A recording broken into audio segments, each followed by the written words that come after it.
ഞാൻ എറണാകുളത്ത് പോയപ്പോൾ സംഭവിച്ച അബദ്ധം നിങ്ങൾ കണ്ടല്ലോ. ഈ മീനെ കണ്ടോ? ഇവിടെ ഓഫീസിൽ ചെയ്യുന്നതാണേ. പേര് നാളൊന്നും അറിയത്തില്ല, നല്ല ഭംഗിയുണ്ട്. എറണാകുളത്തെ തിരക്ക് ഒരു രക്ഷയുമില്ല. ഒന്ന് ക്രോസ് ചെയ്യാൻ നോക്കി നിൽക്കുക. കിച്ചൻ എന്നെ പിക്ക് ചെയ്യാൻ വന്നു. അവിടുന്ന് എനിക്ക് വിശക്കുന്നെന്ന് പറഞ്ഞു. പിന്നെ ഞങ്ങൾ ഫുഡ് കഴിക്കാൻ പോയി. സത്യത്തിൽ ഞങ്ങൾ നല്ല വിശപ്പായിട്ടാണ് കയറിയത്. ബിരിയാണി പറഞ്ഞു. കിച്ചൻ എന്തോ മന്തിയാ പറഞ്ഞ്. പക്ഷെ കിച്ചൻ പറഞ്ഞു നിന്ന് കൊണ്ടുവന്ന് വേറൊന്ന്, പിന്നെ എന്തേലും ആട്ടെന്ന് പറഞ്ഞ് ഞാൻ കഴിച്ചു. സത്യം പറയാലോ, എന്റെ ലൈഫിൽ ഞാൻ കഴിച്ചതിൽ വെച്ച് ഏറ്റവും വേസ്റ്റ് ബിരിയാണിയാണ്.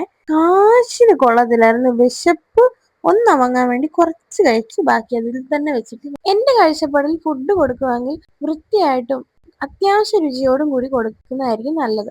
അല്ലെങ്കിൽ പിന്നെ കൊടുക്കാൻ പോകരുത്. പ്രതികരിക്കാൻ പോയാൽ പിന്നെ അതിന് എനിക്ക് സമയം ഉണ്ടാവും. എറണാകുളം നൈറ്റ് ഞാൻ എക്സ്പ്ലോർ ചെയ്തിട്ടില്ല. അയ്യോ, ഇതിനൊന്നും ഉറക്കമില്ലേ? എറണാകുളം അല്ലേ, ഇവിടെ ഇങ്ങനാണല്ലോ. പോട്ടെ. നൈറ്റ് എറണാകുളം കാണാൻ ഇറങ്ങിയതാണ്. എല്ലാവരും ആക്റ്റീവായിട്ടാണ് നിൽക്കുന്നത്. ഞാൻ ഉറക്കം വന്നിട്ട് തിരിച്ചുപോയി. ഇഷ്ടപ്പെട്ട ലൈക്ക്, കമന്റ്, സബ്സ്ക്രൈബ് ചെയ്യുക.